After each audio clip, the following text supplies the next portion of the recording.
Thanks so much for those who are tuned in here on Zoom and also on our live channel feed. So excited to kind of talk and dive into the ways that you can start building your platform in the health, beauty, wellness sector. And you're probably here because you're not technical, you're not a developer.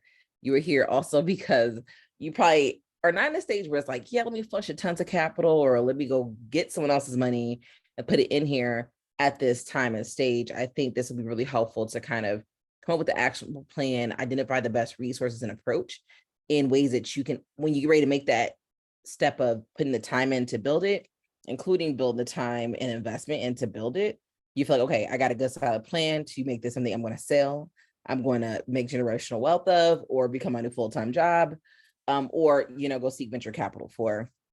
So we're going to talk strategies. Feel free to drop questions. I'm manning both chats, so please feel free to jump on in. I'm Sydney. I am the founder of NixCode, but also I've been an entrepreneur, a hustler for many years. And I've been a developer. That's my background. So I am technical and a developer, but I work with number of non-technical people. So I've heard it all. I've helped people at different many stages, really get from A to B, and kind of sharing these lessons learned and things that I've seen and experienced with you all here today. And also have us developed our platform here too, NixCode. And I also talk about all the other platforms that we leverage and use. And I think that's too, looking to get some feedback about what you're considering out there in the industry and space. What are you currently using? And we love to get that feedback to better kind of make sure we're providing information that's valuable to you. So I'm a big proponent that the reason why NixCode exists and our mission is, well, like, it doesn't mean as a founder, like when you are successful, that's success. And if our platform can help you get successful, that's success. If these tools and things you learn can help you get towards success, that's success for us. And so we definitely know that we want you to leave here feeling like you know enough to be dangerous, a little bit more confident, so that you can start to be a threat in the space with your ideation and plan and start making waves to move towards success.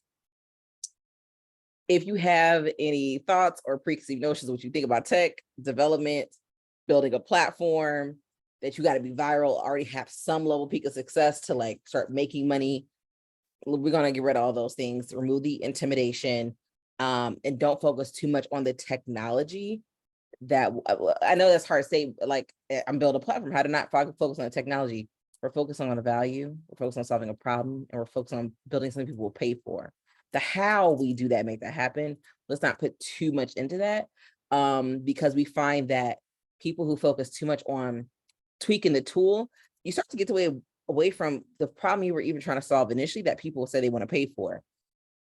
Like simple lean is the best way to go. And please note that when we talk about app, right, we words app is just short for applications. This could be web-based, mobile-based. So your platform is cross platforms. Applications are on watches, the applications are on TVs, phones, computers.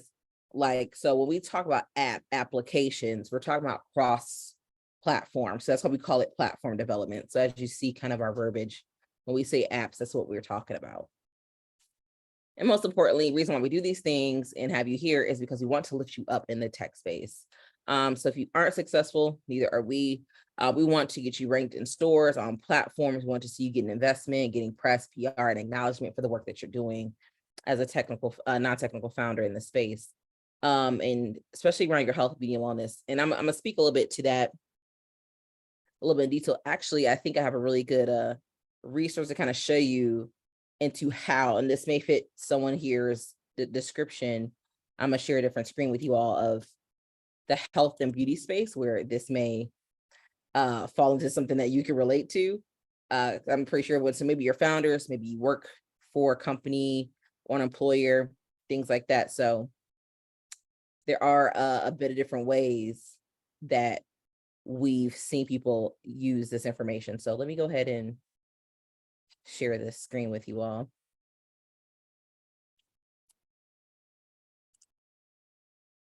Okay.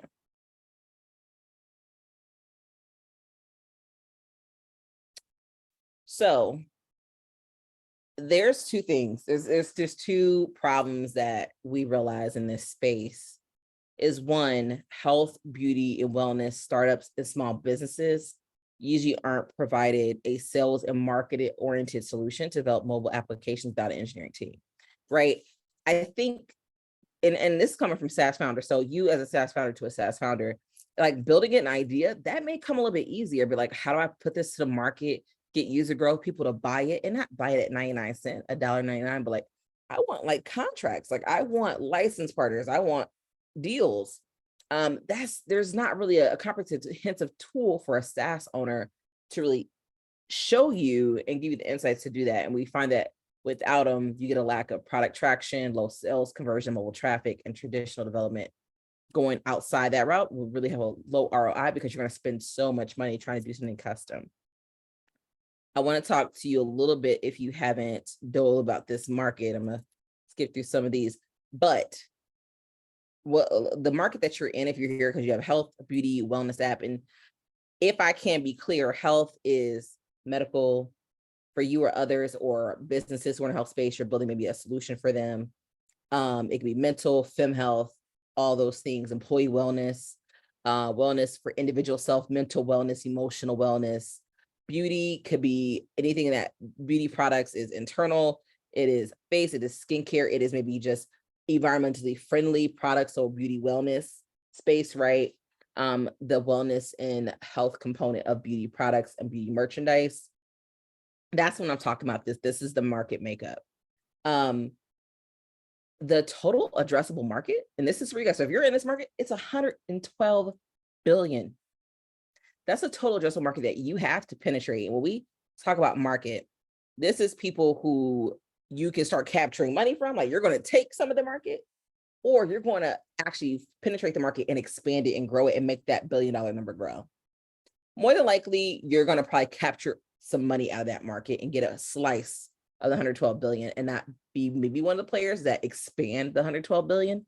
Really depends on the business model of you're going more small business to mid-market or enterprise, and we'll talk more about that. Now your SOM is about 60 million. When we talk about SOMs, this is what you feel you can capture within the market.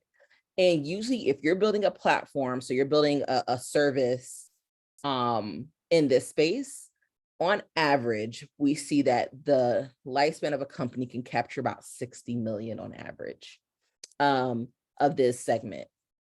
So, and what was really cool about this space is you truly have a low customer acquisition cost. Truly you do. And we'll talk about that. When we talk about customer acquisition cost, means the time, the labor that you have to invest to attract buyers and get a sale and retain that sale and customer is a lot lower than other industries. And that's because the wellness industry grows 5 to 10% year over year and will continue to until 2028 as is forecasted right now. And as that number gets longer, I'll probably have that number too. Right now, forecasted up to 2028, so the next 5 years. So I wanted to share that just with you before we get too deep into it, just about that market space that we're in. We're talking about health, beauty, and wellness, and why you're hearing the opportunities. I'm gonna go ahead back to some other screen. I just wanted to share some market information with you. All right. Let me get the screen up. So lift you up in this space so that you can get the acknowledgement that you need. So let's talk about your platform. We're going to start there before we talk about strategy and things like that. You have to build something, and you're building something that you feel like right now it doesn't exist. You're closing a gap in the market. You're closing a gap for maybe a segment of people in a market, right? So sometimes there are solutions that exist. They're just not talking to a certain customer and they're missing dollars, and you're going to go capture those dollars. And I'm going to show you how you're going to, what needs to be a part of your product development plan to do so.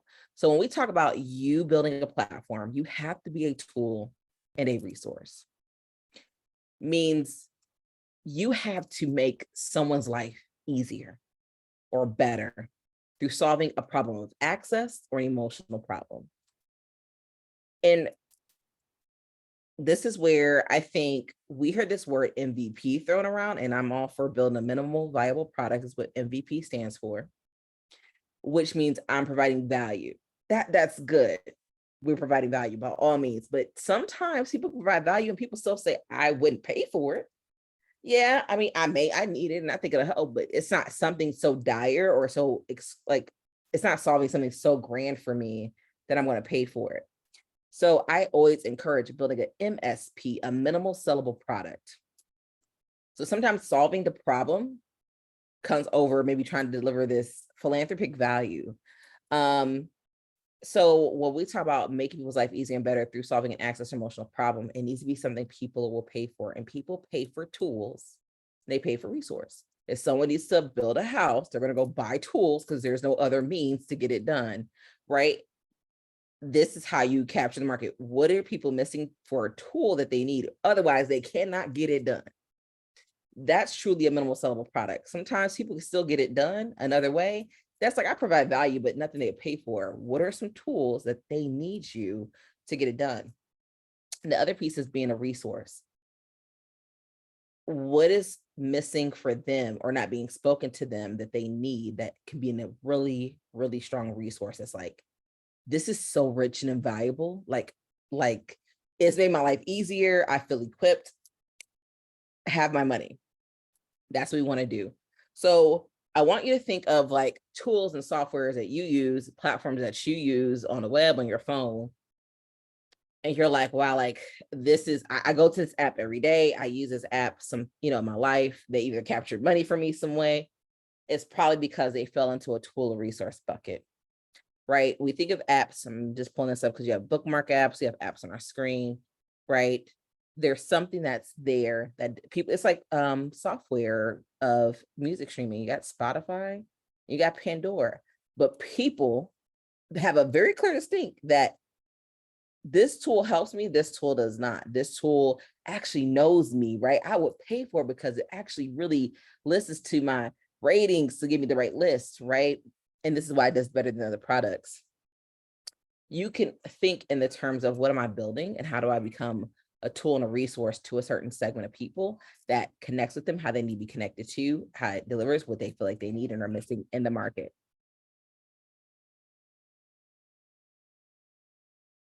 Okay, so I'm talking about a few app examples, and I want to cover some of these in terms of some clients we work with, and so you can make the connection into, okay, what's an app and how are they building it to be usable and who they're selling to? And I'll go into the platform, some very good health and beauty ones too to go over. So a resource example, For Founders app, a place that aggregates grants, pitch competitions, funding and investment. Black-owned businesses and startups, because Black-owned business startups, they need access to capital. We know that there's a barrier and gap to access to capital. There are other, and this is where I'm going to challenge the concept, is there are existing platforms that you can Google and find it on your own, by all means, right? It's searchable. You can go, there's plenty of people probably putting spreadsheets together, Airtables together. I think Bank of America just released another like database of funding for Black-owned businesses. By all means, there are resources that exist out there. So now it's like, why am I paying for this when I can actually find it on Google and it's not really exclusive information? Here's what becomes a resource and a tool. It not only has aggregated the resources in one spot to reduce the time you would spend researching, right, and managing all these other people's different tools, but aggregate them from them sources, and to a tool, because there's so many options that it will show you and recommend things that fit what you need, your scope of business, where you are in your business, right? What do you qualify for? One, so qualify, give you a view of grants that you want to qualify for at the local level, state level, industry level, all those things. Secondly, a tool that when a grant becomes available, you are notified, so you know about it, you don't miss opportunity, and that you're notified before it closes, you don't miss the deadline, because we know that we're super busy and can't keep up with all the things. And then 3, an assistance to fast track the application, because that's another barrier. People feel like it takes too long to do the applications, right? So it took a resource, and although the resource may not feel exclusive, it paired a critical resource to a critical audience who felt like they were missing something and provided a tool to make their life easier. People will pay for that. They may not pay for a database of like grants that's found online. And don't get me wrong, they may, right? There's going to be some people, we're talking about targeting bigger market and want better growth. There are now people who will say, that level of time that you're going to save me, right? And the ability that I have to get very specific and not have the overwhelm of doing the searching and finding and vetting what fits me myself, I'll pay for that. I will absolutely pay for that. Another segment, another app that is on the platform. It is travel. It is Book Black. It is a Black-owned travel app, and probably a common thing is a lot of minority served audiences here, right? Because we talked about things that already exist, but perhaps they don't exist for a certain segment of people, right? And so this is where you kind of see like these things for apps and travel apps and things like that, but not sometimes for certain groups and audiences and demographics. So that's always still a market. But just know as you niche and segment, that market gets slivered and slivered and slivered, and sometimes that's okay. Sometimes that's the skill to fast growth, is being very specific and monopolizing that field and segment. So the Book Black app allows those who actually list their properties for rent, like on Airbnb, VRBO, or anything else, who are minority, to aggregate their booking listing also on the app. So they're still on Airbnb, they're still on, those things, but also if I'm a Black person looking to find out who's a Black host and want to stay in a Black Airbnb or rental place, I can go to this app and find their property, read reviews from other people like me, and then go to their booking and find them, because currently what's missing is there's no filter way to see on those listings of VRBO or Airbnb a little bit about the host in terms of their demographic without trying to look at pictures. And we already know that we feel like there's a stigma and bias as Black travelers and hosts perhaps discriminating against us when we go to rent. Like as a renter, we feel like we can't show our profile picture because we are fear of discrimination and different treatment. And also perhaps it's just also when you want to travel, you value the importance of keeping your dollars Black. So right now they solved the problem, they understand it was an issue. And not only that, but when you are traveling, there's that experiences that most travel apps try to connect you with, like restaurants, dining experiences, retreats, if you're looking to go, hotels even that are Black owned, car rental companies, whatever it may be, gas stations, like if you really want to keep your dollar Black, or things that you need while traveling, service providers, it also connects you with those in those areas you're traveling to that are also Black owned. And it's really cool too that if you're traveling, finding Black owned restaurants and businesses and backgrounds nationally. And so that's something people will pay for, but also we're gonna get into a lot of the business model. We're transitioning kind of into business model, because yes, there's the B2C and there's the users who are obviously going to pay to be booked, to list their properties. That's the customer. I want to list my property because you have people looking for Black owned rental people, right? So that's how they make their money, is through listing. They gave 2 options. Either they can take a piece of your booking fee, or you can list and then whatever you keep is just what you keep. Offering those things help people say yes a little bit quicker. And most people say, I would just rather pay a flat out list to list it. And that way, I don't want to share my booking fee, because other platforms are already going to probably tax me as well. So that's one. The second piece is the fact that they have tons of now integration partners to help these booking people keep their booking streamlined, as they're probably listing on multiple sites, right? So now they actually have a integration partnership strategy where they're actually getting paid affiliate dollars as another income. They got the listing fee as an income. And these things are, in additionally to contract sales with product integration, like that helps calendar matching. So we can't be double booked on any platforms, how your pricing should change based on peak season and things like that, and demand, right? They get paid for all these things and establish contractual partnerships with softwares that offer this to integrate with them.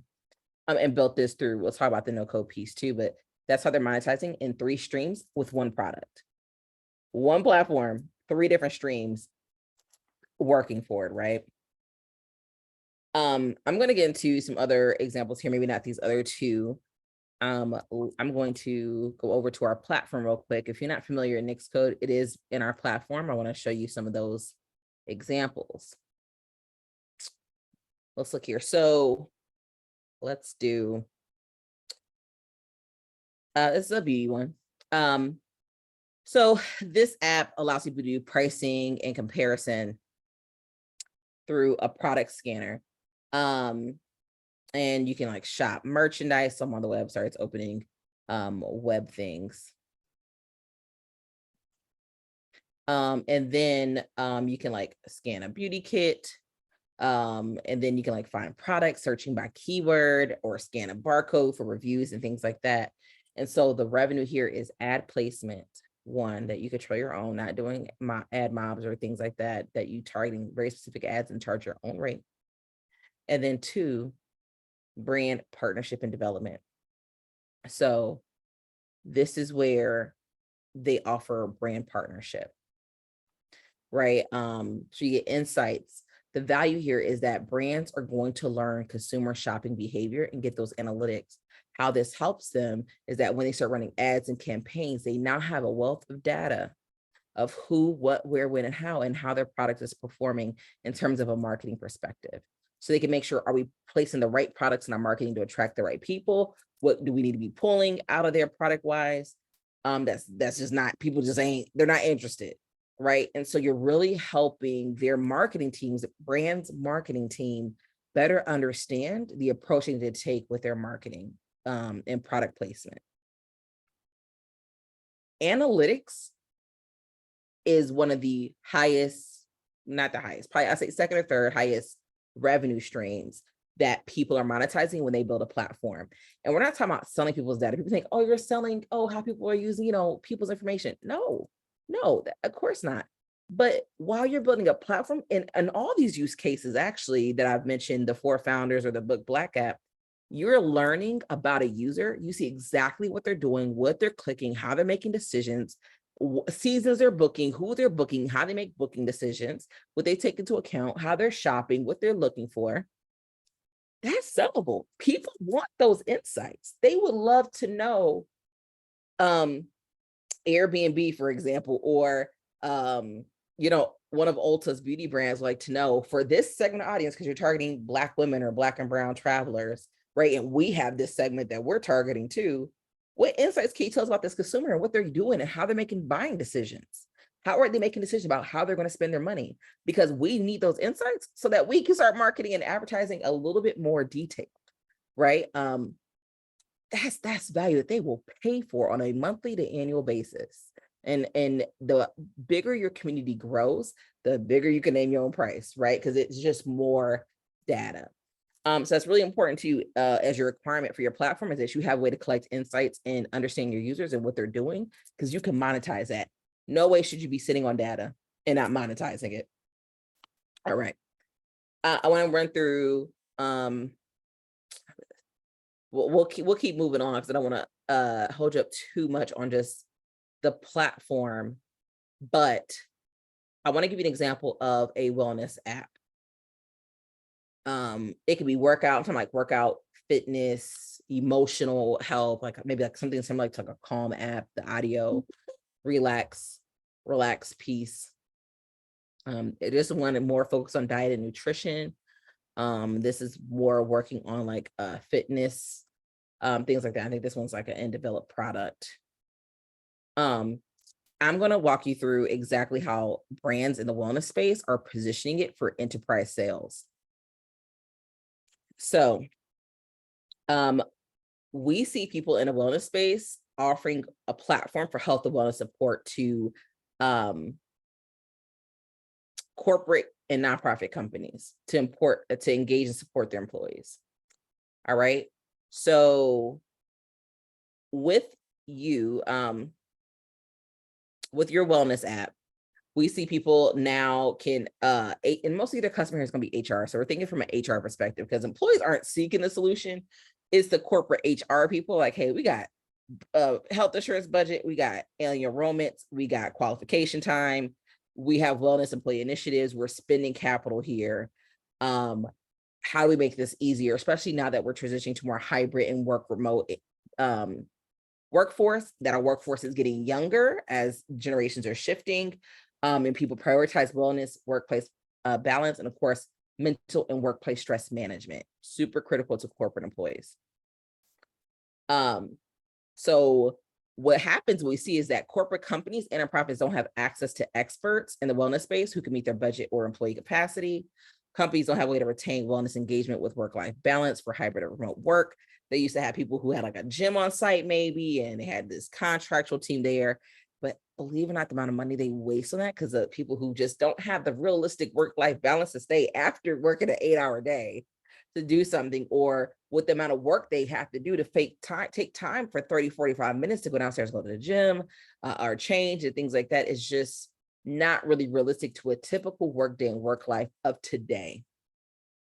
And so companies are spending more on health insurance costs, increased work-related stress, and also they're dismissing mental wellness in the workplace culture, and they're looking to prioritize that. So by building your wellness app, you're going to be able to have your platform and content able to scale at any budget employee capacity. You're going to create a tool and a regimen for HR, not quite for the employees, right? It's the employees use it, but it's for HR, that allows them to license your content on an annual basis to offer their employees, while offering them them to manage their KPIs that they have to hit. And at the end of the day, it's about KPIs for HR. It is not about giving the employees this grand experience to lose weight or reduce their chance of diabetes. Yes, to a certain extent, but that is guarantee you not on the KPI board at those corporate meetings. Okay, it's insurance costs, lowering the amount of leaves taken, etc. So essentially, then you can build something that could be branded and white labeled, because you're going to resell this product to them, and that's going to have something that aligns to their work culture. So you're going to come up with a niche of what kind of wellness you're going to offer, and you're going to align that with corporate companies who share that same type of work culture. I'm going to give you an example. The Big 10, if we say that, for example, may prioritize, like, especially in the sports, like, it's a very stressful job, and they really want to tap into more meditation practices. So maybe licensing someone has a sound therapy meditation app, right? That aligns with their workplace culture, it aligns with their priority of what they're struggling with their employees, what they want to offer. And so you can have a niche of that and find people who are looking for something that in alignment. But of course, as well, bottom line, your product will help improve the organization's bottom line, and that's what you're selling. Should I say there's anything critical that I wanted to run over for this? So, some things in the wellness sector, medical and wellness and health, some no-code tools to leverage is, of course, on-demand stuff, on-demand programs using drip content, videos, using music playlists with sounds that can be categorized, people can build it, healthcare integration, people can add their devices to kind of sync their real data, guides, ways to log and track. It has to be a tool. They need to go into the app and do something, right? They need to be able to watch and consume and take an action, a checklist, a leaderboard. I did this. It's a program that triggers, hey, today's your day 4, today's your day 5. It needs to be a tool as well as a resource. Resource is the wealth of information provided, and the tools that you have. I can find products, I can find pricing, I can find reviews, I can filter, I can find grants, whatever it may be. But then I have a tool that helps me take a step and execute an action. So across all these segments, it's important that when you identify the requirements, you think, what is the content in my app? That's your resource. What content are people going to digest to get value? And what tool am I going to provide them in the app to execute the value that I'm providing? That's your first focus when you're building. All right. I just want to run through that medical example. And if we want to get into anything more like beauty, even in terms of like spa things, the other best way I could think of and kind of explain it to kind of get to that point, is be a resource and tool. When I say tool, is the accountability. It's like, okay, you obviously are a customer of my spot, or you buy my products. And this is an example for like what Curl Bible did. And if you haven't already on our website, grab that. I'll drop the link in our chats, but we have a case study of how they got to, I want to say maybe 2 million. But essentially, yes, they were an e-commerce site for beauty products. However, they built community around the products. When people bought something, they had this funnel that got them back to the platform to talk about it, and accountability to use it. Because people buy products and they don't use it consistently, and then somehow they didn't get results. Well, you didn't use it but once a week. You're supposed to use it like every day at night after you've already washed your face. You're putting it on top of a dirty face. Like, of course, you're not getting results, right? And that turns into bad reviews. And that's so in their business model, they had a strategy that worked for people to give quality reviews and be accountable to use the products. And the other side of the model, they had a B2B where they would then offer, partner with brands. They didn't create products. They told brands, we have a platform and community. These are the type of results we can get from our community to help you and your brand and get your product sold, because reviews sell and results sell. We have a good way to show people giving great testimonials and actually giving thoughtful reviews and results. Put your product on the platform, and that's how they monetize, right? So they're selling you an opportunity to put your product on their platform, so get a bit of the sale, one, because they're doing the marketing for you in terms of what their tool is, but also they have a brand relationship where they charge the businesses to be a part of their product list. Anyway, so those consumers are on the app, and as soon as they buy a product, it says, here's your regimen. This is how you're supposed to use the product that you bought. Here's this accountability to like a notification, like, did you use the product after you wash your face? Like, yes, then upload a picture of your day one results, and it checks in on it, right? So that accountability, and they get to see other people and who are using it too, who bought the same product. It really fostered accountability and built community. And now people's brand product has a community. This face wash, whatever it may be, actually now has a thread of people posting pictures and accountability using the product. Not only that, but then because they're accountability to go replace the product when it gets empty, because they have this routine now, have now built a habit to use a product that they now have eventually in the goals to favor and love. With that tool, they've monetized between B2C sales by getting a piece of the revenue of the product that was sold, but also the partnership agreement with the brands who are needing in terms of their marketing help to build that community around the brands and also increase their sales. They monetize through a B2C marketplace model, so B2B, B2C2B type of thing. And that's how they monetize and scale super quick and fast, because reviews and community in the beauty space like sell. So that's just an example. And same thing, whether it be beauty, hair, wellness, like spa, facial, things like that, like having accountability that people are prioritizing self-care. It's a tool. It's a tool and a resource. All right, I'm gonna go ahead and move on. So you need to engage. So I think that's another thing too, is people think, okay, I got a product. Okay, I got a tool and a resource, but I need to get people to know about it. People don't know it exists. I want to get users, because it's like this chicken and egg thing. People think, okay, without users, I can't start selling to brands. So like, ain't nobody there. And I still have no proof. But then I need one or the other, but I also have no brands putting out the resource there. So I don't have anything for my consumers to really engage with yet. I get it. I get it. You need to attract users and build community, and you need to do both. And that's like having sales and marketing channel. And those two should not be looked at separate. Your B2B relationships are probably your sales channel, and your B2C is probably your marketing, right? Although yes, B2C you can be selling to, but I guarantee you're making your money through B2B, and we'll dig a little bit more deeper into that too. So those two things should not be done separately. Sales and marketing should be done in parallel and have a strategy to work together. I want to get a little bit more into what we mean by like finding your segment for revenue and why this doesn't make sense. Well, it doesn't. I mean, why does it make sense to target only to B2C? And we'll talk about that.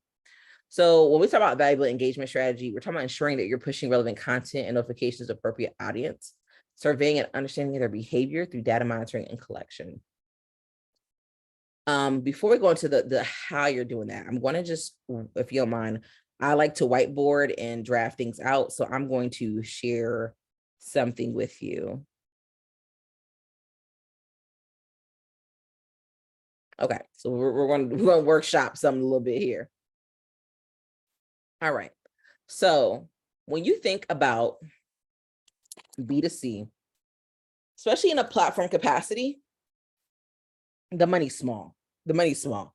And when I say money small is traditionally no one's giving you a credit card and being like, here's over $2,000 without me talking to you, really knowing you. It just looks good. Let me buy it. Very, very rarely without an extreme brand trust. Right. So usually you find people who have platforms, whether you're in a web platform or a mobile platform or a TV app, whatever your platform is on, you see things like 99 cents, $2.99 a month. You may see even $14.99 a month, right? That's fine. You can monetize a B2C channel, but no, that's not gonna be your bread and butter. That's a slow way to grow. And that's why you cannot just have this one B2C channel. You cannot just have this one B2C channel. It is a slow way to grow. Yes, you can still monetize it because it's good to have those all trickling out. And as you get a lot of people, like 1 million users and 99 cents a month, hey, that ain't too bad, is it? But the realism of getting to 1,099,000 paid users month over month, one, is gonna be extremely high churn. But two, work a little bit harder than smarter, right? And that's what we're here to do, is work a little bit smarter. So every platform should have a B2B model for engagement. And once you, when we talk about B2B, I want you to think who your B2B is going to be. I'm going to try to draw a little chart here.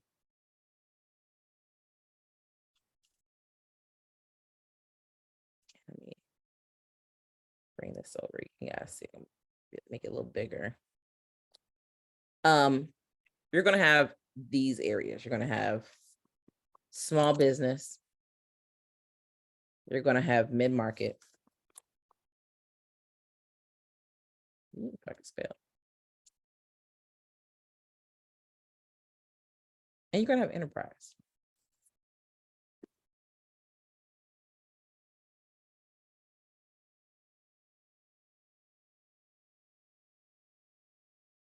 Okay. So you're going to have these 3 segments. When you're talking about the tool and resource, I want you to think about who you can sell to, and you're going to have these kind of constraints. Small business on this end is usually going to be quicker. I say it's going to be quick, but quicker than traditional routes. Usually under, we're going to also think about today's economy. We're going to think about under $15,000. Quicker, under $15,000. And I hate these words, low value, but when I say low value, all I mean is needs to be a very, very direct solution, right? And then on the other end here, this is going to be much longer. And we talk about sales process, like how long it takes to get from the customer's first engagement to getting the dollar. Longer to over $50,000. And it's going to be more of a complex solution. And that kind of makes me say I'm not really low value, but it's like very direct, very simple, straightforward, where something that's going to be a little bit larger, it's a little bit more involved, right? And you're going to pick where you are in one of these spaces. And so you're going to say, for my solution that I'm selling, and let's talk specifically, let's try to use a use case. Okay. So there's an app that we have a client built that built a custom navigation system in terms of letting you know where crime and gang activity are. And this is really big if you think of like something like South LA. knowing gang territory is really critical to know what you're wearing, what you're saying, like what time, what's going on in every area, whether it be Chicago or Philly, something else, they have these type of things. And so from a consumer perspective, this is the B2C. If I download this app, I may pay 99 cents or 2.96 a month because I'm an Uber driver. I do Shipt, I do DoorDash, right? Maybe I need to know that. Also, maybe I'm not from here. I'm a tourist. I'm learning the area. Maybe I may put it on my kid's phone, right? B2C, 99 cents, 2.99. That's that model. When we apply it to what's here, a navigation app that notifies you of crime activity in gang territory is great for service providers who have to go do their job in that area. So this is where the B2B model come in, because now you've built a tool, although there's users using it and seeing value, the meat of this is going to come from you're solving a problem for utility workers who have to go disconnect power, who have to go turn on power, install cable, fix the water line. Maybe it is an integration or service people who got to do delivery services. People that have to travel in to do their job, and they have to, and it's really critical for them to know, is it safe? Alert me, is it safe while I'm traveling out there? And am I doing service in gang territory? And what do I need to know? So you can find yourself somewhere between mid-market. We'll probably put about right here. This is what I like to do, is kind of just draw a dot of where I feel like, you know, I am. And then that's where I feel like this is my B2C, my B2B, I mean, right? This is where I'm selling it. I'm have like a mid-market close to enterprise product. So it's a little bit advanced to just mid-market, but it's almost close to the middle of being kind of a, so quick process is under 30 days, longer is 6+ months. So I'm saying that I can close something between at least 2 months and 5 months, right? In a B2B deal. My solution is probably going to fall somewhere about $25,000, $30,000 a year, probably in a product or for one license. And the product is not very direct, but it's not too complicated. And when I say not very direct, I mean, I have a few bells and whistles. Maybe they can turn things on or off, various settings, but it also still straightforward where it doesn't need a bunch of customization to meet your enterprise needs. And the reason why enterprise, like having something that's enterprise and complex here is going to mean it's super, like it's the enterprise people, they're going to cut, they need customization because they have policy, they have legalities, they have rules, they have so many stakeholders who need the product. It just complicates the solution. Because this is so complex, I know my users, probably only person going out traveling. I don't need to serve their whole workforce. Their whole workforce is not out in the streets traveling to the house. So I don't need such a complex solution, but it's not quite direct, that I do know that it needs to work within their systems, like whatever you're using it for GPS or however, right? I'm not my idea. I'm trying to go off an example here. So this is why I'm just placing this here and how we're using these criteria to choose how I'm going to talk about my market, how I'm going to talk about the segment. And that way, when I go and try to sell, I'm very clear on who I'm selling to and how I need to sell to them. And I'm clear on how long it's going to take. So I know how my bandwidth the sales need to go. But also what's great about ideas of having a B2B model that's not user dependent is great, right? Because I'm now integrating with alert systems. I've done my research and I did the resources of gang territory, right? Let me also backtrack. There is a consumer appointment like Citizens app where they can make report of crimes, but they can also get that information integrated through other things. So it's not dependent upon community and they still have a way to monetize. So thinking about that too is really great to find out how you're going to build, monetize and sell without need to be community dependent. In terms of outside of selling analytics, I encourage that because obviously analytics is determined and based on users. But outside of that, highly encourage that as well. I'm going to go ahead and also just save this and I'll send this out, this little chart. I'll remove my dot in case you want to just use this grid and then I'll send that out with the recording. Let me download this PDF. Okay. And there'll be supplement with the recording. So let's go back over to our slide here. So user growth. The best way and fast way to start getting users is through partnership. Here at NixCode, we got to over 60,000 users, no advertisement or marketing. And essentially, we partnered with people who had the audience we were working with. We said, hey, you already work with non-technical founders. You have students who are non-technical founders in this entrepreneurship school or college. You run an incubator. Here's a free introductory plan for them to sign up and start getting some value. It's free, so right, the value is limited, but enough for you to keep using the platform and feeling like, okay, for a free solution, this is pretty cool. We have over 60% monthly active user. So even at a free level, they're coming back, right? So I want you to think about who right now in your industry is already talking to and working with the people you need to reach. They don't have to be doing what you're doing, but they're talking to your customer, and they have at least a minimum of like 1,000, right? A minimum of 1,000 in their community, in their customer database. You can be partnering with the SBDC, you can be partnering with your SBA, your Small Business Association group, reach out to schools and colleges if you're looking for students. If it's partnering out with associations, that if it's health and wellness, there's associations that most of the hospitals or independent firms are joining and getting resources from. It could be your chamber. So associations, they usually have members list. See if you can speak to members, you become a member somehow and get added to the email list and build those relationships to aggregate community.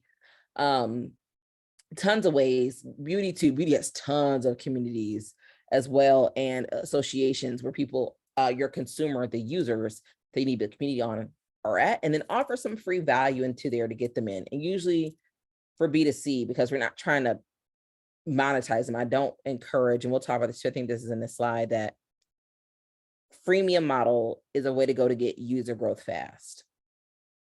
The minute you put a financial barrier, like pay me something before they even see what the value, like even see what's inside, it's like like some people will buy mystery boxes, but I'm not going to a store and you tell me before you can come here and buy anything that you got to spend money. I don't even know if you got something I want. You know what I'm saying? So this is why a freemium model is good. Let people come in and see value, and of course have upsells and things later.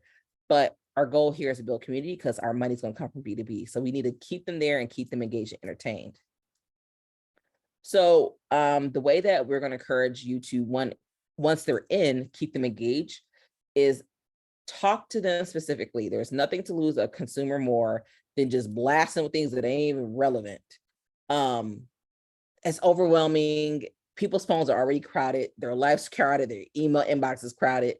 Let's keep it very specific to the value. As soon as someone gets on your platform, why are you here?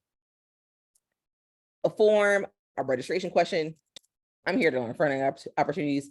I'm here for ideas. I'm here to learn. I'm here because I need to increase my XYZ. I'm here to reduce my XYZ. Whatever it is, understand why do they come here. You need to attach that reason, whether you're using a CRM or your platform has tags to associate to that person's contact, it needs to. So will you say, someone says, oh, I work in, if you ask them like, what's your career pathway? They say, I work in transportation. And let's use our example from the GPS platform. I work in transportation. I'm going to send you resources and information and tools on how people in your space and transportation are using it. Because I could care less how someone in program management is leveraging your platform or tool and resources and what success they had or how their tool is. I don't care, right? I'm gonna think, oh, this isn't for me. Let me undownload or unsubscribe from your emails and delete my account from your platform.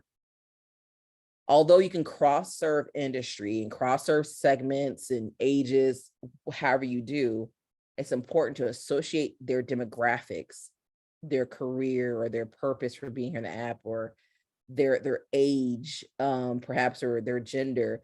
There should be a tag associated with that. That way, when you set up your push notification marketing, email marketing, whatever you're doing to kind of keep engaging them once they signed in, you're talking to them. Don't send me things with, he in it when I'm a female. I'm going to get annoyed and I'm like, delete.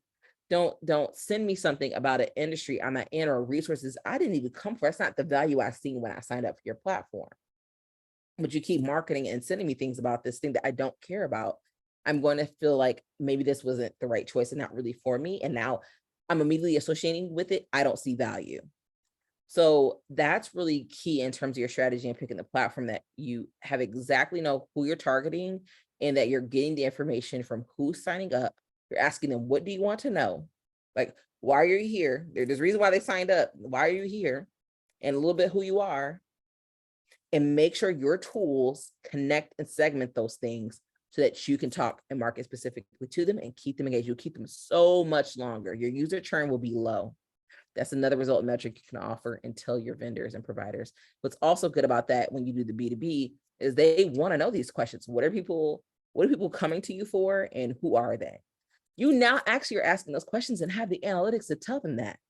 So when they're getting added and determining if they're the right person also as well to do the B2B, you can say, yes, we have people in transportation. That's kind of what you're looking to learn about. And we see they want to know about X, Y, Z.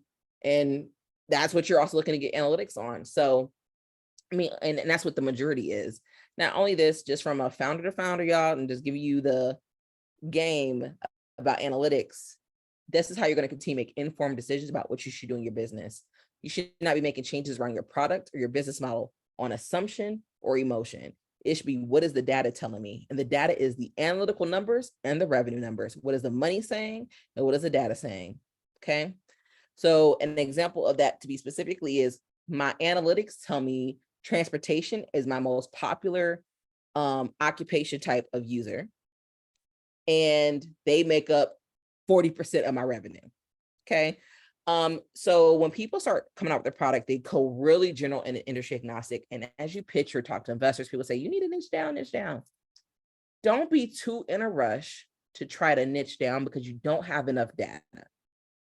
One, you don't have the revenue to understand and proof of who's buying. We're not talking about what a survey said, when people said they would spend and said they would pay with you, who's actually putting the money in your bank account. So until you have the tangible proof of revenue and the tangible analytics of data, you truly don't know your niche. Okay. So get started. Feel free to talk to generally, but ask those questions on intake so you can see who funnels to the top. This is how NixCode themselves, that we knew health, beauty, and wellness, because when people signed up and built apps, it was the highest, over 40% of a 60,000 audience. It was the biggest percentage. I think beauty came in second under that. Health and wellness was first at 40%, and then beauty came in second. They were darn near tied, which is why we merged them, because we understand beauty can also have a component of wellness. But that was our data told us, like, this, out of all the people who come through there, most of them who seen value, means they seen value, they seen a landing page, they seen information, they said, oh, let me try this. So they seen something that interested them, and they kept trying it and using it, coming back. So they're seeing value. I'm going to start talking to those people. And yeah, people who are education and other things and nonprofits, that's cool. You can use the product. I'm not saying don't, but mind you, when I start to get very niche and start to do a outbound sales process and a marketing strategy, I'm going to talk to what my data says is happening for me. If anyone else sees value, by all means, please do business, but I'm not going to put my investment dollars, my labor dollars, and marketing dollars into talking to everybody now that I have the data of who wants to spend their money with me and where I can get the ROI. So also you'll see that too from those people. Are they spending money? And it could be a tough thing too, because you can see, here's a lot of my users, but that's not who's spending the largest amount of money, right? So this is why you need that information to really determine who you're going to down niche to and speak specifically to in your product and how that can change your product development. So, right, it's okay, well, here are the segment of users that are using my product the most. Here's where they're spending the money. Like, they're spending money. I don't have to do a lot of sales calls. They just, the sell is easy with them. Now it's time for me to learn what specifically are they getting out of the platform and transformation? Like, where were they before they found me? And now where are they today? Now that they have me in their life as a tool and a resource. And that is what you keep honing in on the product. So things that are not being used should fall off your product development list. They'll feel the need to maintain it, keep developing it, spend development dollars on it. Now that you've built this initial MVP, you got data and insight and revenue. Hey, I know my data tells me that they're using these components of my platform the most, and this is actually what they're paying for. So when someone says it's time for product development again, or I'm raising money or writing a grant, and they say, what do you need it for? And why do you think you need it? I'll tell you why. Exactly here. Here's my customer, here's my segment. This is what they're paying for. And I know if I X, Y, Z, I can increase my bottom line, X, Y, Z, in my market growth and position, X, Y, Z, right? And this is how that data becomes super important into our engagement and revenue strategy. All right.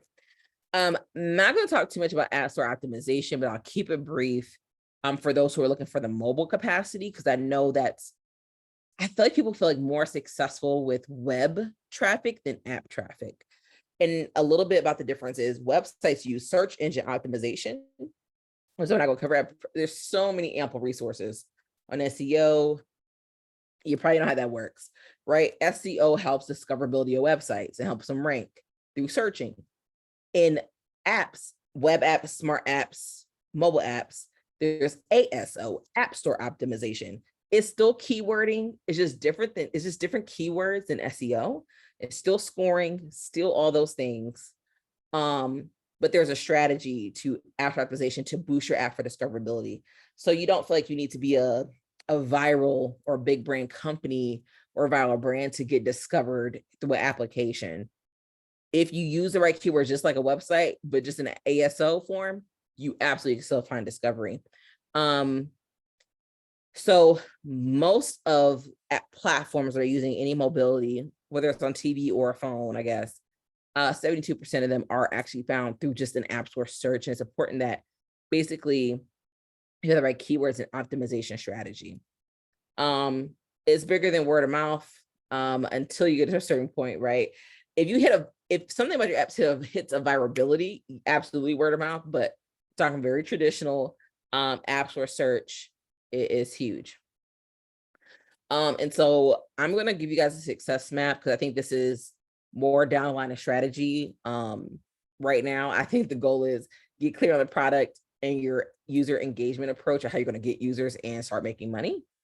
But anyways, this is where you could actually start building success through like creating, testing your product, getting that, validate your target audiences, testing the idea, finding what messages actually resonate with people to get downloads and tapping into that sweet spot. And then there's software out there that, and also the, app stores, Google and Apple can help you understand the right metadata to use, boosting your keywords, what keywords you should use. And if you do choose to monetize, which I do not encourage to do app ads quite yet until you actually have hits your user milestones and revenue milestones. Now the milestones are yours to determine. However, if you're not hitting them, the answer is not to go to ads, which is usually reverse. People think I'm not hitting goals. Let me go flush some money to find ads. That is not the way. And then of course they can go into optimization and of course adjust your strategy based on how you see results. It's just like websites, bounce rate, churn rate, all those things that you would see in SEO and website analytics. The app stores provide the same thing. All right, marketing. Okay. Before we get into marketing, I just kind of want to recap where we are. We talked about being a tool and a resource. And no matter, that's why I say don't focus on the tech of the what platform you use, because whatever you want to build, it's going to be feasible on a bunch of no-code platforms. And at the end of this, we'll cover different platform choices to build. However, you need to be very clear on what you want to build, and how it needs to work to be a resource and be a tool for people. And that way, whether you're building yourself or working with someone else or in a program, you can articulate that and share that information as well very clearly. We talk about engagement strategy. You're going to find users through partnership first. Your very first user community, you need to find partnerships with people with communities that you want to target of over at least 1,000. They can be B2B, local. If you have an app that requires geolocation, like people to sign up for location, like think about it like Uber, I guess, right? You can't just roll out Uber countrywide, because if someone's in Minneapolis, they're like, ain't no drivers here or ain't no riders here. It loses the value, like they don't see the thing. So the value in it. So if you're going to do something that requires a marketplace where you need doctors, you need people looking for doctors, and they need to be physically available to get to each other, not virtually, then you want to do a state-by-state rollout. I don't know if I mentioned that too. So, and then You want to figure out from the B2B perspective, what kind of market you're going to fit into and what's going to be that sales strategy impact on what you're offering. After optimization, real brief. You're going to work on SEO and ASO keywords to boost discoverability organically. This comes in a key too about the organic piece, because we're going to talk about marketing funnel and how you're going to get your platform to start making money, especially before you start putting money into advertisements.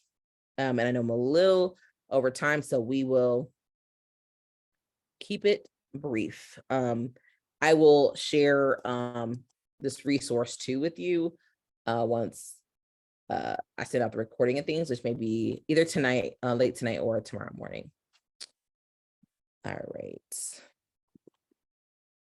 right. So this is what I like to call as my go-to market.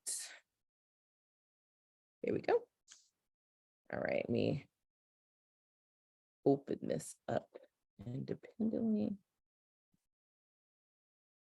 Oh, it's in PDF, so I'm not opening a different screen. Here we go.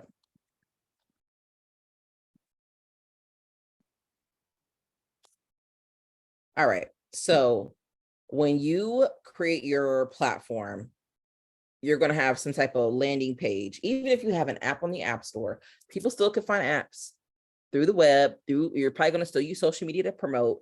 So you need to still have something out there that educates people on the platform, not only from B2C, but B2B people. If you're going to do outbound sales, they need to learn a little bit more too about who you are, what you do.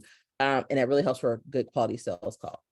So you're going to create, do not complicate this, but you're going to create a very, very, very, very, very simple, minimal landing page. The first thing you need to do is write some foundational copy and create a few target personas. B2C, and that may be 1 or 2 personas, and B2B, perhaps 1 persona, right? Personas, you can right now keep it very general. You're going to go into like segment and industry and job role and things like that. But when we say personas, it's talking to their problem. We'll focus the persona on what's their current problem and talk about that and target people with these problems that you have the tool and resource to solve. This is where on that page with your copy that's talking about how you're going to solve their problem with your tool and resource, you need to build some minimal marketing assets and sales assets. Okay, so when I say this, I mean, you need to have something that shows some value before they even click download, or it needs to be your screenshots. It needs to be mock-ups. It don't have to be real. Like you can just create a mock-up example of what it looks like if you don't have something built, but this expectation of what it will look like. If you got what it looks like, add the screenshot, add some type of thing that says, hey, that's what I'm looking for. I'm gonna give you an example. If I'm looking for a solution that reduces or that increases booked calls for my business, I'm a doctor, I'm looking to grow clients, showing me a mock-up of a calendar that's completely booked, that's attractive and desirable, because like, I really wish my calendar looked like that. Like I wish I had that many client calls, because that equals revenue to their mind. So, you know, it's when we say minimal viable marketing assets, it's just very short, simple things you can create and mock up or generate really quickly just to show an example of the value people will get or the end result they will get if they use your product or platform. It could be a dashboard that shows a decrease in accidents because of the traffic app, you know what I'm saying, or crime rate, or the reduced time. Like it's a company like, wow, that's like, we need to hit them metrics, right? You're trying to visually, for those who are visual learners, and that may be reading the words, they can see the type of transformation they would get by using your product and a peek at what that is. This could also be the copy that you use in sales letters and scripts when you do communicate with people through email or pitching or social. And of course, anything for a sales call, right? Some keywords you need to use and things you need to show if someone says, I want to learn more from B2B perspective. Once you create those things, okay, it's taking them more than 1 to 2 days. That's what I'm talking about, like very lean. This is where you're going to have 3 different strategies. You're going to create and launch an outbound prospecting campaign. You need to find those B2B people and expressing their engagement. You're going to find, and this is a really evolved, I may do another one, but you're going to use outbound sales tools like a Crunchbase or an Apollo.io. Please write these down. These are where you can actually find people's content. You can segment those personas, industry, what the roles of the company, whoever's in charge of like purchasing or buying or licensing, target them. You can send them email sequences. Keep trying it till it works. For this sequence, you want to see if you can at least convert over 5%. When we say convert, get them on the phone with you. They need to take an action to meet with you. Because if you're selling B2B, I guarantee you it's going to be over $2,000. They're not going to go to a website and give you the card and say, yes, let's do business. They're going to talk. But if you cannot hit over 5%, you need to go back and restructure your campaign and perhaps with your wording and how you're talking to them. Do this repeatedly and experiment until you hit over 5%. Warm audience campaigns. This is where you got the introduction through partnership. When we talk about that engagement strategy, you have those partners, they've got you an audience. That's now warm. You got to, they trust whoever they are, part of association or who they are. They gave you an introduction, so it's a warm lead, okay? Once you actually get those warm people onto your platform and you start to reach out to them to begin to sell to them B2C wise, or if you found to do this away without outreach to B2B, that's great. However, this is more fit for, this is realistically a B2C. The engagement rate of people taking action on your campaigns into money needs to be greater than 15%. If you cannot engage that warm audience and convert at least over 15%, you need to figure out, you need to go back to the drawing board, restructure the assets you're providing, make sure you're talking the right way, maybe ask to get on a customer discovery with one or two of them to learn a bit more, like, why didn't you take action? For those who did take action, why did you take action? So you can learn to take that information to restructure your outbound, your warm audience campaign outreach. This could be your social, this could be email marketing. Warm audience campaigns can be through as many platform and channels where your warm platform is, or however you did it on your Slack, if you built a Facebook group, whatever, wherever you are aggregating your warm audience, run a campaign where they are and try to get at least over 50% engaged with you.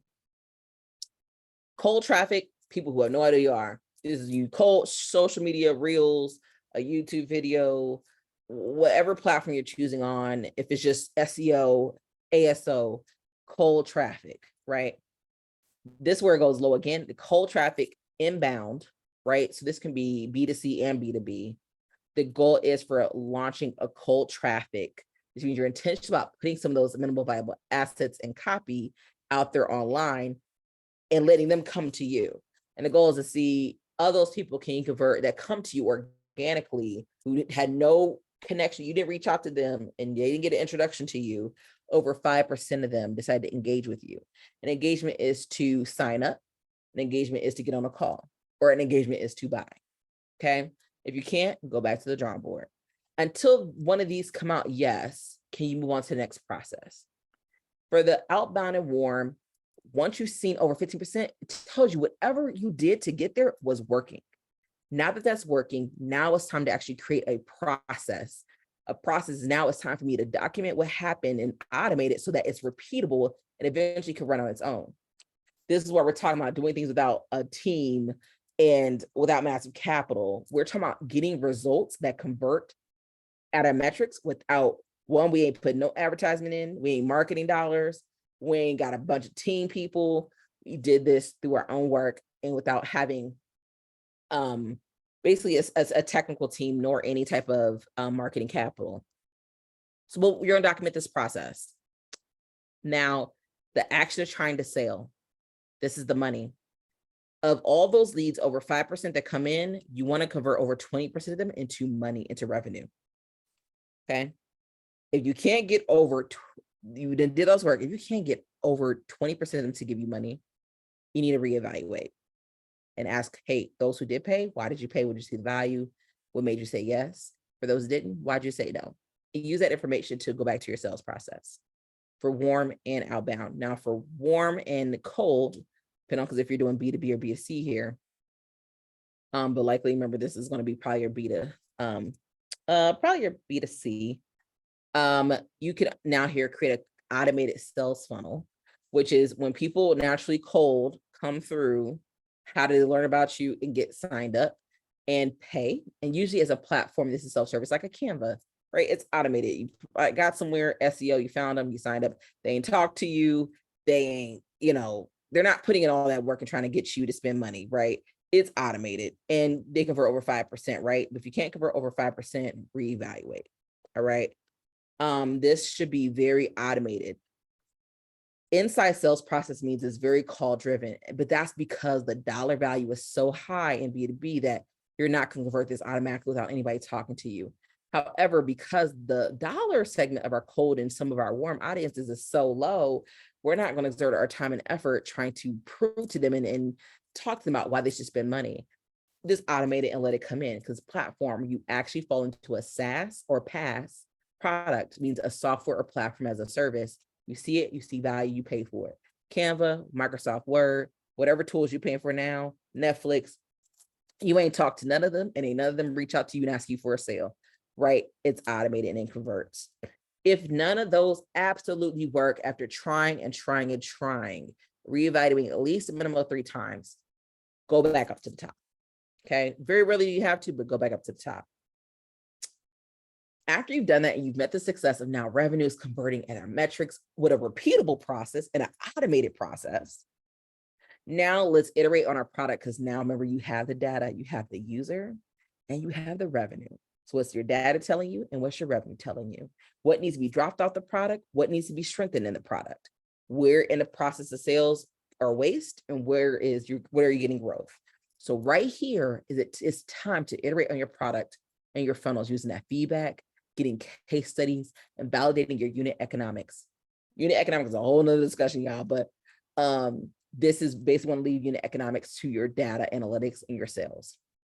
And only at this time, because you've mastered a conversion process that you have set to repeat itself and automate, can you now begin to scale with paid ads? Because at this point, it's paying for itself. This is why it doesn't make sense to you, because if you try to pay too soon to get in front of people, you're going to waste so much money. It's not going to convert. And you're going to be struggling to understand why, because it's not fair to say you only got the user's attention because you paid to be in front of it. That's not sustainable, because if your way of running your business is you got to pay to get in front of users, you're going to be in the negative all the time. And what happens if you lose that capital or you can't afford to? You never figured out how to organically still survive. As a business, you organically have to know how to survive. And until then, do you have the privilege of investing in marketing? Marketing is not the only way to do it. Marketing is to amplify what works. It is not to solve what does not work. Okay. So you do this, probably take 0 to 12 months, take some time, don't feel rushed. You got a process, you're making money, and now you can actually expand some of that revenue coming in and scale the outbound prospecting with SDR. So now prospecting is very knowing how to identify very specific people and see if they qualify for your services. So now you can actually hire salespeople, so SDRs, who will go and find very targeted leads, because you have a very targeted persona. You got case studies and feedback. They can say, hey, I find a list of qualified people who could buy and would fit our customer persona. They can start getting outbound sales for you. Now, for your warm and cold leads, you have very specific ads, you know exactly the minimal viable assets that connect, you know the copy, you know the words they need. And now you can go to media buyers like Facebook and Instagram or Reels or videos and put ads out there. And engage channel partners, right? This is where you start doing influencer partnership, brand partnership. At that time, this is where those things become valuable. 1 to 3 months spending in there, and that's really just to amplify what already works. But this is the process and metrics and tools you begin to organically get there. Before we wrap up, I want to talk to you about some of the no-code tools to build. Now that you have a clear idea of the resource you're going to provide and how you're going to be a tool, you know exactly how you're going to engage, find users, you know, you're going to build brand relationships, you're going to create these minimal viable assets, you're going to do outbound prospecting to whatever that small to enterprise is. You're going to go to Apollo and find these outbound contacts to set up a sequence to email them. And I'll briefly show you an example. And then of course, you're going to start finding ways to be discovered organically through that process I shared. So through no code, essentially no or low code will say, it's going to be faster to build, which you want to get to market fast. Do not hold yourself up, because you're going to learn so much while you're going through this reevaluation and marketing and niching down. You're going to learn so much. You're going to pivot, and you have to iterate your product anyway. Once you find out what works, save the time and things for that. Like Right now, we just need to get to that purple section of it. Like, I'm ready to iterate. So you can build without engineers. It's more affordable and you have more control, since you need to be in control of how it's positioned to talk to the right people. And yes, absolutely, no code solutions, whether that's your long-term goal or not, they absolutely do get acquired. They get back with capital and people sell them. It is, you still can build intellectual property through no code. We do no code through what we call logic-based programming. So you also feel like you're not a critical thinker in logic, you still may struggle with no code. However, if you're not technical, can't code, you still can make achievement through a no code tool. The first thing you need to do once you've identified the resource you want to provide and the tool, how people use it, is to build a workflow. What's the first thing people do to start getting value when they get into the app? So they registered, they signed up, they gave you all their information about who they are and what they want to know. What's the process? Where does the user start, right? They want to begin to find a product. They want to begin to make a report. They want to begin to get directions. Whatever that is, that needs to be a first thing immediately in the product that they see and do. If there's a decision factor when they get there, what's the decision factor they need to make? It's another tool. Like, I get to make a decision and that gives me an outcome in the app. You want to just create a process flow of, okay, what's the user experience when I click here? And this is, and you can have different flows. We're talking about the main value people are paying for here, right? We're honing on that process. Okay, if they do this, then this is where they should go in the app. This is where I'll provide this value, or this is where they can find their tools. And then essentially this flow should have this process to help them make a decision and lead them to a buying decision eventually, one, and two, a way to use their tool and get access to it so that they're immediately getting the value every time they open the app. So I encourage you to sit down, build a workflow. Like, if you had a process, your job or something, like, just do it that simple. Don't make it complicated. Try to take, okay, here are the resource, the app, and the tool. Okay, what's going to be the start of their journey to them, and think to immediately start seeing the value of what they came here to do. What am I here to solve the problem for? And what's that process? And if you have two different segments, you're going to have two workflows. Here's the workflow for people who check that they're a student. Here's the work for people who check that they're a teacher, etc. And that's the experience that they should have in the app, and that begins your building. Draw out what these screens look like, where the resources look like. Well, essentially, this helps you build a checklist. That registration screen, what questions are you going to ask? You need to have that checklist where you go, okay, here's what I need to know about the user. Here's what I need to know about why they're in the app. Here's some pre-select options I'm going to have. The next screen is, here's the resource. They're going to immediately see the value, and here's where you'll see the actions they can take. Just put that in a wireframe of just a square box. And what's going to happen is connect those with a checklist. I mean, it builds a checklist of what you need to do when you start building this out into a screen. And then what happens is, if there's any tools that you need to connect to, like, okay, I need to do a Google Calendar here.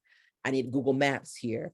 I need a timer here. I need a barcode scanner product here. So everything on that checklist that came from your wireframe, because you'll have, okay, I need a form for fields. I need, if it's directions, it's a teacher thing or education for wellness. I need videos. So things like that. That checklist, now you connect those checklist things to a tool, okay? They need video courses. All right, I'm gonna do this via YouTube, or I'm gonna find a platform that lets me have video hosting. I need forms. I need forms that are HIPAA compliant because I'm a health and wellness, right? So that checklist starts building out the tools that you'll need and that you will source to find no code, or as you're evaluating these no code tools in the market, do they have what I need on my checklist? Okay, that I can now put these things together and put them in that flow, right? So that it works together for a user experience. And this is what we're talking about, connecting one to the other. Okay, they completed a form using my job form, and I use job form because it's HIPAA compliant. But when they finish the form, I now need them to schedule an appointment with a doctor. And we're going to use the doctor's Calendly link. So I'm then going to make sure that workflow connects, that I can connect my job form to Calendly, that Calendly link, so they can then book the call. And then I send them to the next step of that process, right? Maybe it's just a thank you page, return home, and it's done. Or I send them to the next tool and resource to get ready for their appointment. This is where we take the screens as a checklist, matches checklist as a tool. And now here are tools we're going to put in that workflow we built and say, here's where we're going to implement those tools to connect as I already drafted in step one. there are ample ways to find no-code tools for anything you need to do: membership management, AR, VR, video courses, all type of things, open API. These are more of the plugin tools that we talked about. Some of them are builders. That when we say builder, it's everything that holds all the no-code tools to work together. And then there's no-code tools themselves. This site I'm gonna give you is a list of no-code tools. The builders are ones that can connect and pull in all these tools. You got things like Bubble. Bubble is good if you're trying to build just an online web-based software and not go the mobile app route. Glide is good if you want to do more enterprise, mid-market to enterprise apps. It can be B2C, but primarily it's really great for B2B. But if you're also good with Excel spreadsheets and that makes you feel comfortable and you feel like you need to really get into database stuff, Glide is good. NixCode ourselves, we take more of like a WordPress approach. So plugins that are ready to go and you just organize them into like this folder structure nesting. There's templates, there's plugins of like Calendly already go, Jot form already to go, and you just put them together. There's no database building or screen building at all. And then others are like Adalo. Is very much drafting. You're drawing out screens, you're drawing out your buttons and all those things. Those are builders that could connect and integrate with all those tools that we've seen in the previous slide.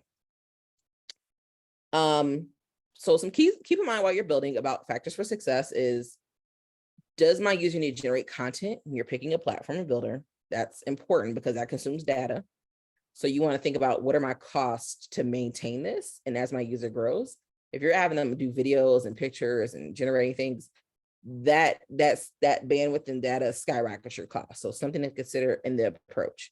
Current integrations, sometimes you have to pay for those too. So not only you pay for your builder, but maybe you need Calendly Pro, you need Jot from Pro, things like that, that they now become of your cost of goods sold. They become your COGS.